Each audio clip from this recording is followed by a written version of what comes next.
Voice of Indonesia. Voice of Indonesia dari Indonesia untuk dunia masih bersama RRI Batam dalam siaran perbatasan. Nah, Mira, seperti yang dijanjiin tadi, kita bakal ngobrol tentang camilan Nusantara. Iya, Nah. camilan Nusantara apa ini yang akan kita obrolkan? Sudah ada tamu kita, ada Mbak Eliza Setiawan. Beliau ini seorang food photographer, food stylist, dan juga anggota Indonesian Food Blogger. Oh. Sudah hadir di studio Voice of Indonesia nih. Bisa disapa. Oke, selamat Silakan. pagi Mbak Elisa. Halo, selamat pagi Mas. Iya, Ada Mbak saya nggak Amira lihat. di Mbak Batam. Amira, halo. Oh iya, halo. Saya nggak lihat mukanya ya langsung ya. Ah, ya. Kalau di streaming kelihatan ya. Di streaming kayaknya masih agak delay nih, belum kelihatan. Gitu ya. Berarti cuma Adam yang bisa ngelihat ya. Adam ya, Adam. Hawa belum bisa melihat. Hawa belum bisa ngelihat. Iya, Mbak Elisa, kita nanti ngobrol-ngobrol banyak ya. Oh, ini udah kelihatan nih sekarang nih. Nah, Nah, iya. udah kelihatan cantiknya nih. Oh, ada yang dada-dada di belakang, itu siapa ya? Jadi Mbak Elisa datang kemudian membawa contoh-contohnya juga sampel camilannya, dan ini uniknya di apa ya? Biasanya orang-orang Ternate yang membuat kue ini. Oh, Iya, Mbak Eliza ya. Yang satunya ini sebenarnya lebih ke makanan yang tradisional yang modernisasi. Oh gitu.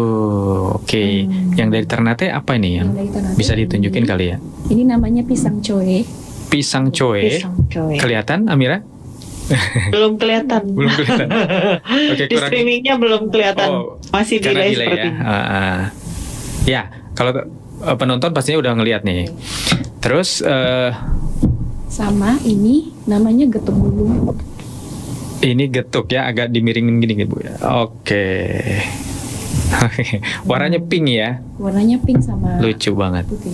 Putih dan apa ya, melingkar-lingkar seperti Digulung. digulung. Oh ya, gulung kok melingkar-lingkar sih.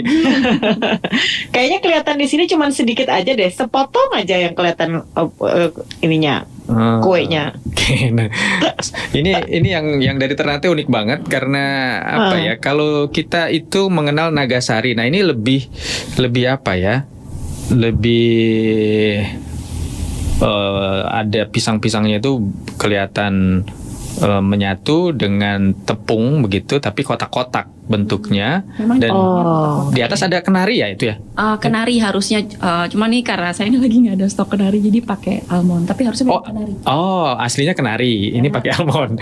Iya, saya pikir memang kenari. Biasanya kalau orang Ternate biasa memakai Iya pakai memang kenari karena ya. Ternate kan Khasnya ya. produksinya kenari ya, mereka banyak pakai kenari untuk makanan-makanannya, termasuk di sambelnya pun ada. Tapi yang ini karena kebetulan lagi nggak ada kenari, jadi aku bikinnya pakai. Oke, dan lebih mengenal Mbak Eliza, Amira, ternyata beliau itu ya tidak hanya sebagai seorang blogger, tapi juga menulis bukunya, bahkan Camilan Nusantara. Bisa ditunjukin mungkin ke Amira atau ke pendengar dan penonton. Pertama, ini Kelihatan Amira? kelihatan nggak ya? Judulnya Mie Mie dan dan Camilan Nusantara. Sampai sekarang saya belum ada lihat apa. Kasihan sekali. Dari kuenya pun saya belum lihat, hanya teater. Saya coba membangun theater of mind saya dengan apa yang dikatakan Agus tadi. Iya. Udah 2 buku ya, buku Oh, oke. masakan populer dan Masakan sambal populer dan Nusantara. sambal Oke. sama dan camilan. Mie dan camilan Nusantara. Wah, ini pasti nggak sembarangan kita hadirkan nih, Amira. Bisa tanya-tanya. Betul. Tapi saya ingin Silakan. penasaran nih, gue sama Mbak Eliza, kenapa sih mau menjadi food photographer gitu dan menulis buku? Kan masih banyak juga hal-hal lain yang mungkin bisa dilakukan. Tapi kenapa tertarik kepada kuliner atau makanan seperti ini? Apakah memang pencinta kuliner atau seperti apa nih Mbak Eliza? Ya, pencinta kuliner ya Mbak Elisa ya awalnya. Awalnya memang dari blogger dan pencinta kuliner. Oh, dari Oke. situ awalnya ya, sampai akhirnya terjun ke jadi food photographer begitu ya. Oke. Dan ini ternyata dari hobi kemudian ditekuni dan menjadi sesuatu yang terus dilakukan ya pendengar oleh Mbak Eliza. Dan ternyata dia juga sudah menulis buku-bukunya, kemudian membawa camilan-camilan Nusantara ini ke berbagai event, lalu kemudian memperkenalkan, dan tentu saja ini menjadi sebuah pencapaian ya Mbak Eliza ya. Iya betul. Terus gimana kenapa memilih camilan begitu dibanding mungkin makanan-makanan berat atau resep-resep yang lain? Ini kita tonjolkan hari ini kenapa camilan Nusantara nih? Camilan ya. Jadi kalau ya biar kedengaran suara Mbak Amiranya jelas kali ya. Oke. Nah, jadi kenapa camilan? Karena kalau saya perhatikan sekarang ini di Indonesia, terutama di Jakarta juga ya, di Jabodetabek, makanan tradisional tuh udah mulai kurang populer dan sedikit tergerus sama modernisasi sebenarnya ya. Jadi lebih banyak anak-anak muda zaman sekarang terutama yang mereka lebih banyak jajan ke yang jajanan tuh yang dari luar, jajanan Korea, jajanan Jepang dan yang lain-lain lah, yang street foodnya tuh justru yang mereka kejar itu yang lagi in saat ini gitu ya. Yang saya lihat jajanan Indonesianya malah agak ketinggalan sekarang. Gitu ya. Gitu. Itu yang ada semacam kepedulian lah ya. Iya betul. Gimana menyelamatkan? Pengen melestarikan. Bisa. Dan diperkenalkan ke generasi muda juga, selain ke kita yang sudah tahu. Dan camilan itu emang enak gitu ya? Iya sebenarnya tuh enak dan udah pas sama lidah kita ya sebenarnya. Cuman entah kenapa anak-anak muda ya pasti nyarinya. Kalau Mbak sendiri suka camilan apa? Kalau dari kecil gitu sampai sekarang? Kalau dari kecil, kalau zaman kita kecil dulu, zaman saya kecil ya, bukan kita kecil, mungkin kita beda usia. Kalau zaman saya kecil dulu sih malah lebih banyak makanan tradisional ya, kayak gemblong yang kayak gitu, terus apa? Ayo Amira, gemblong tahu nggak? Sari, tahu nggak? Tahu ya. Sering beli kok di emperan dekat kereta. Tahu juga ternyata ya. Tahu dong. Harus tahu ya Mbak ya.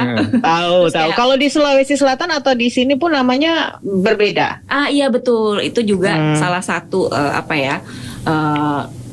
panganan cemilan tradisional Indonesia itu ada yang bentuknya mirip-mirip tapi di setiap daerah tuh namanya beda. Beda-beda ya. Bahannya ada yang beda sedikit-sedikit juga biasanya gitu. Betul. Tapi Mbak Eliza dengan adanya menjadi seorang food photographer dengan camilan-camilan ini, ada nggak tingkat kesukaran untuk mengambil angle-angle tertentu dari makanan atau camilan ini sehingga orang itu bisa menggugah selera begitu? Ada. Biasanya memang bukan cuma cemilan ya, terutama justru menu makanan Indonesia. Itu biasanya tampilannya tuh kadang ada yang kurang menarik ya. Kayak misalnya warnanya gelap, kayak misalnya rawon atau kayak rendang, itu kan warnanya tuh gelap-gelap gitu ya. Kalau untuk untuk diambil foto itu mesti pinter-pinter cari angle-nya dan lighting-nya, cahayanya yang pas supaya bisa meng-highlight dia bagusnya tuh dari mana gitu sudutnya dan supaya kelihatan menggugah selera. Challenge banget berarti Challenge banget. Challenge-nya lumayan gede. Jadi yang tadinya menurut ya kalau kasat mata itu kurang menarik, tapi dengan pemotretan yang pas, angle yang pas, itu bisa menggugah selera seperti yang kata Amira tadi ya. Harus bisa. Harus bisa ya. Karena disitulah sebenarnya kuncinya untuk bisa mengajak orang untuk mau mencoba sih Mbak Eliza ya. Iya betul. Dari foto yang menggugah selera ini pasti orang pasti enak nih. Soalnya foto itu bikin orang kayak pengen coba tuh sebenarnya dari situ ya, kayak first sight-nya gitu loh. Tapi dari semua yang difoto Mbak Eliza selama ini, yang paling banyak digemari itu yang mana? Atau hasil foto yang membuat banyak orang ingin menikmati kuliner yang disajikan atau yang sudah dilempar mungkin ke media sosial atau dimanapun itu? Yang mana ya? Banyak sih. Banyak. Tapi salah satunya yang mungkin banyak respon yang waktu itu responnya banyak banget itu salah satunya ini sih yang jadi cover buku aku ini. Ini ayam tangkap. Kesini ya? Iya, ke kamera ini ya. Kelihatan nggak Mbak? Nah itu Kayaknya di sini delay deh. ayam tangkap Ayam namanya. Oh, ayam tangkap. Ini Dari salah Aceh satunya, ya? Aceh. Ini juga lumayan responnya waktu itu bagus. Kalau yang cemilan-cemilan salah satunya yang ini nih yang getuk gulung. Ini juga banyak respon positifnya waktu itu. Ya. Getuk gulung karena dia mungkin karena dimodernisasi jadi bentuknya gulung-gulung dengan 2 warna gitu ya. Ya. Jadi kelihatannya tuh kayak bukan getuk tapi sebenarnya getuk gitu. Jadi beda daerah memang beda ininya, beda nama dan juga penyajiannya. Penyajiannya ini sih supaya sebenarnya ini juga salah satu cara sih supaya anak muda mungkin bisa lebih tertarik ya, mudah-mudahan gitu. Oke, itu teknik-teknik memotretnya itu otodidak atau emang basicnya udah dari sekolah atau dari kuliah sudah ditekuni gitu? Enggak sih, kalau aku kebetulan otodidak. Oh, oke. Jadi Belajar sendiri. tapi dengan otodidak juga bisa menemukan ya ternyata responnya banyak. Dengan kesungguhan. Kesungguhan. Dan pastinya keliling Indonesia dong supaya dapat makanan-makanan yang unik gitu ya. Ya, coba kalau misalnya pas kebetulan lagi keluar kota sih pasti sih tujuannya biasanya kalau aku tuh selalu nyari pasar tradisional biasanya. Karena di pasar tradisional itu selalu makanan yang aslinya tuh dari daerah itu pasti ada di situ. Iya. Terus Oke, sama berarti harus ke Batam nanti nih iya, Mbak mau Eliza. dong.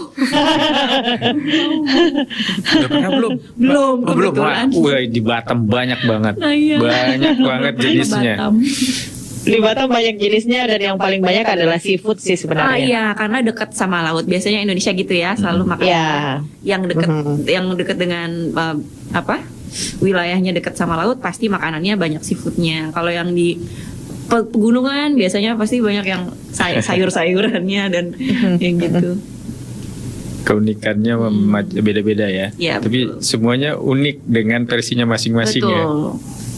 Yang paling berkesan Mbak, ada nggak pas kemana itu? Maksudnya kalau Ke daerah mana itu? Daerah, ya. Terus kue apa atau camilan apa? Kalau aku kebetulan waktu itu pernah berkesempatan untuk ngunjungin pabrik, bukan pabrik ya, jadi satu daerah, tapi dia khusus sedaerah itu sekampung gitulah istilahnya ya, itu khusus untuk apa sih kayak bikin apa tuh keripik tempe itu loh yang di Malang.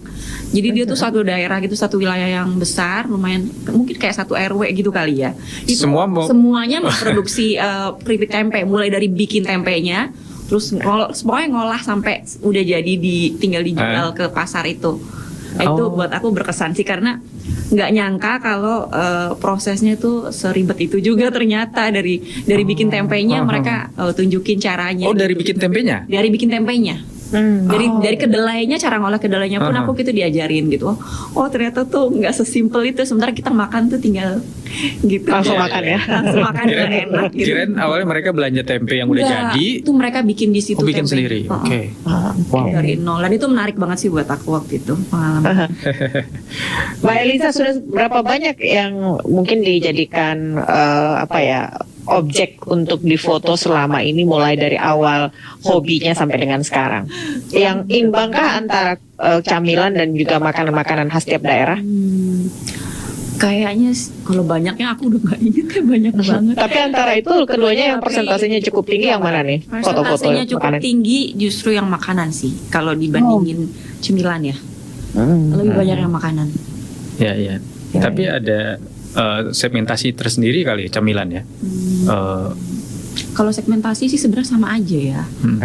Sama aja maksudnya kalau aku karena aku juga aku mempromosikan dirinya kan di Instagram gitu ya. Ya yang melihat ya tentu follower Instagram dengan harapan bisa lebih memperkenalkan makanan Indonesia gitu loh. Iya. Ya nggak cuma makanan aja, ya cemilannya juga. Makanya aku bikin sambal juga. Terus Indonesia tuh punya macam-macam jenis mie juga yang daerah juga. Mungkin karena udah ditakdirkan camilan itu pelengkap kali ya. Iya, sedikit.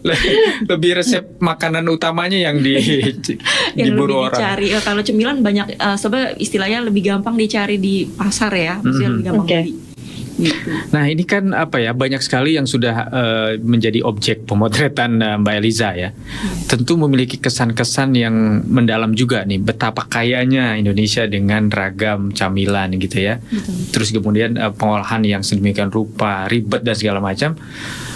Apakah ini perlu disampaikan nggak pada publik sekarang nih, pada pendengar lah di seluruh dunia bahkan yang mendengarkan kita, betapa Indonesia itu punya keunikan yang harus dilestarikan, apa ungkapannya lah gitu ya? Ya, kalau buat aku sih harapannya, karena aku sendiri juga masak ya, dan udah tahu tuh repotnya makanan-makanan Indonesia tuh dengan bumbu yang banyak banget ya, maksudnya kita tuh rempahnya luar biasa banyak dan setiap daerah juga ada rempah-rempah yang beda khas masing-masing daerah gitu. Nah, aku sih berharap makanan Indonesia, either mau masakan, mau cemilan, mau sambal, minuman pun beda-beda. Yeah. Semoga itu sih semuanya masih bisa terus dilestarikan dan mendunia kalau bisa. Oh iya, itu. Iya.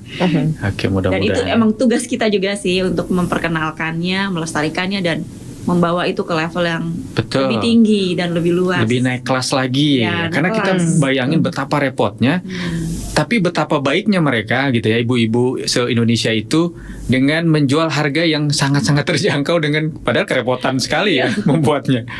Iya betul. Oke, Amira sebagai ibu-ibu, terakhir Amira mungkin ada pertanyaan. Ibu-ibu. Ya, tapi senang sekali.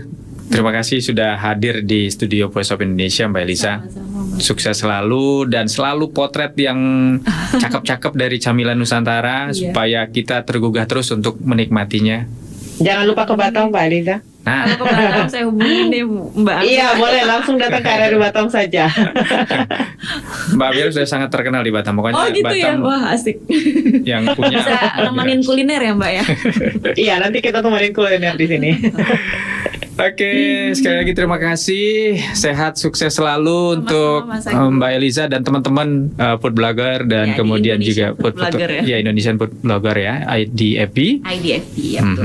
Yang selalu aktif, concern terhadap kuliner Nusantara. Betul. Salam buat teman-teman semua. Terima kasih Mas Agus. Sampai jumpa. Sampai jumpa lagi. Sampai jumpa, Mbak Eliza. Iya, sampai jumpa Mbak Amira. Voice of Indonesia.